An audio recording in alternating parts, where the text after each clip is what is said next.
Hey guys, welcome back again. This week, I want to talk about what it means to progressively overload your workouts, why it's important to not just go through the motions, but to really focus on training instead of just going through the moves of a workout. So let's get into it. I apologize in advance if you hear all sorts of crazy music. Wilder is still not down for a nap. Okay, so basically, a lot of people have this thought process where they're like, I lifted today, and that's great. But simply lifting weights and stimulating muscle growth are two very different things. So, your muscles really only grow when they're challenged enough and challenged beyond what they're accustomed to. This is what we call progressive overload. Okay, so in your workouts, you're going to get to a point where doing 3 sets of 12 feels really easy, right? Or you get to a point where lifting 10 pounds feels not as hard as it used to. Um, when you get to that point in a workout or in an exercise, it basically just means that it's time to progressively overload that specific exercise, meaning you're going to add more weight or you're going to add more reps. So instead of doing 12 reps, shoot for 15 reps of the same weight. If you've kind of maxed out your reps, like you're already doing high reps, then you would add 2 to 5 more pounds if you're doing upper body, or you would add, another 10 or 20 pounds if you're doing lower body. But it's not just weights and reps that matter when it comes to progressive overload.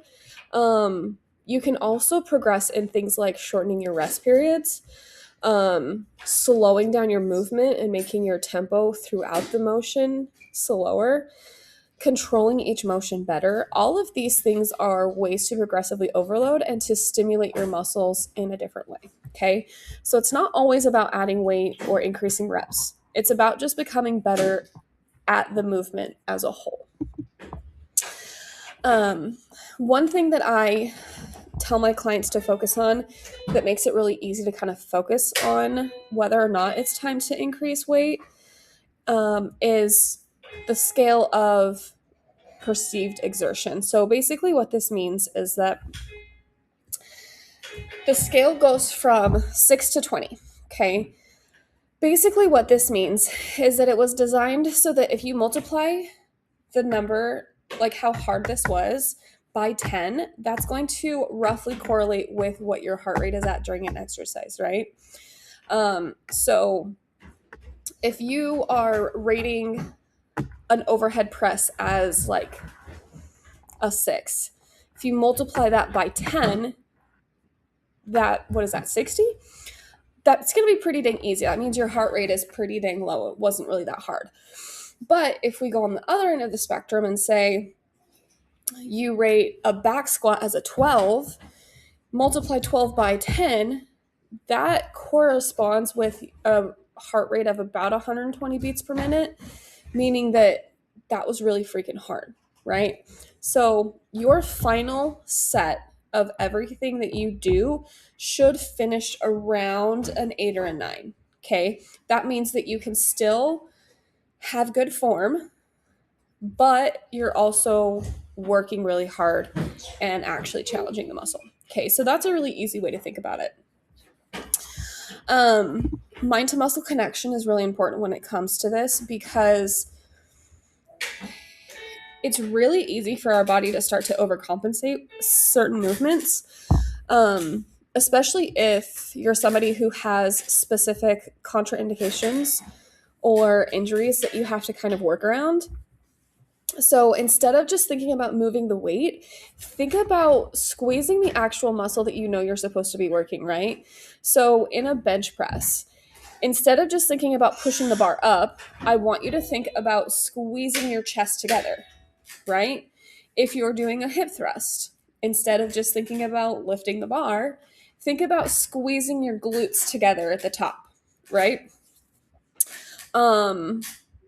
Leg press, for instance, instead of just thinking that you're going to push yourself and move a direction, think about driving your heels through the platform, right? These small little mental shifts make such a huge difference when it comes to activating these muscles because you're focused on it, right? The more you focus on it, the less your body has a chance to let other muscles overcompensate or take over. Another way that you can track progressions is to literally track everything that you do. And this is where the app comes in, right? It feels like a lot to have to sit there with a notebook and just write down the exercise and then how much weight you did and how many reps you did it. And then you have to flip back through pages for like, what did I do last week? That's where the app comes in. It literally does all of this for you, right? And that's why it's really important that you guys are actually logging your workouts and not just opening the app, looking at it, and then closing it out. Like, the app does all of this for you. And the only way that you're going to get better and get stronger and are guaranteed to progress is if you are tracking it, right? We can't measure things that we're not tracking. So the weight that you used, the reps you did, the app now lets you leave little notes for yourself or for me in each with each exercise. Take little mental notes, or open the notepad in your phone and keep track of how your RPE for an overhead press, or how hard was a squat feeling today, those kinds of things, right? So we do this so that we can go back next week and say, okay, this is what I did last week. In order for me to progressively overload, I need to either increase my weight or increase my reps. So shoulder press, for example, this week, if you did 25 pounds for 10 reps, next week you want to do 25 pounds, but try for two more reps, right? Making that 12 reps. Or if you wanted to increase weight instead of reps, you would go 30 pounds for fewer reps, making that 8, right? All of that is progress, okay? But that's why it's also so super, super, super important that you are tracking everything, okay? But you can't really work out 100% if you're not fueling your workout or fueling your body around your workouts. So training is only half of the equation. What makes a huge difference is what you eat before a workout and what you eat after a workout, right? So ideally, we want to be giving ourselves a pre-workout meal or snack of lean protein and some carbs that are easily digestible, okay? You could do Greek yogurt and some fruit, a turkey sandwich. If you're working out in the morning, you could do like protein pancakes. Lean protein is number one, and then carbs, because like fast acting carbs, because that's what your body's going to first break down in order to give you the energy to get through the workout, right? And then the lean protein is what your muscles use to develop that muscle, if that makes sense. Before you eat or before you train, ideally you should be eating about 1 to 2 hours beforehand, just so that your body actually has time to digest that and metabolize it and actually put it to good use. Typically, if you eat, anything less than an hour, your body hasn't really had a chance to digest it yet. And it's not pointless, it's not useless, but you're just not getting the full effects out of that, right? And then a lot of people either feel nauseous or they feel just really full and it makes them feel groggy. So just making sure that you're giving time for your body to actually digest that food. And then when it comes to post-workout or after your training, again, we want to focus on lean protein and carbs within an hour or two after training. Protein shakes are great. If you want to actually make a meal out of it, shrimp stir-fried rice, chicken and rice, cottage cheese and some fruit. It doesn't really matter what you eat as long as you're pairing protein with some carbs. Okay. And it's for the exact same reasons as what you would like in your pre-training meal. The protein is what your body needs to build muscle, and then you need to replenish those carbs that your body just um, like burnt through so that you have the energy to get on through the rest of the day. Your body can kind of do its thing, right? Protein is what repairs the muscle that you're working. Carbs is what refills your energy stores.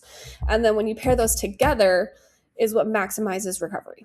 Okay. So if you're feeling really super sore after workouts or something like that, and you've done all the things and stretching and foam rolling and all of that doesn't help, let's focus on your post-workout meals and see how we can get that, or if that helps, right?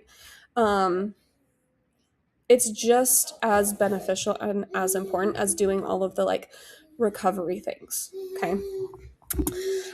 So this week I want you to write down one thing that improved in every workout. Okay.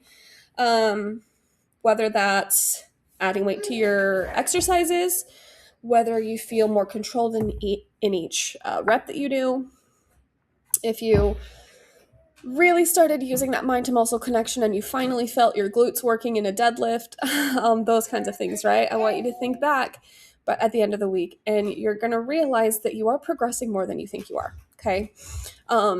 So it's really important that we keep track of these things for that exact reason.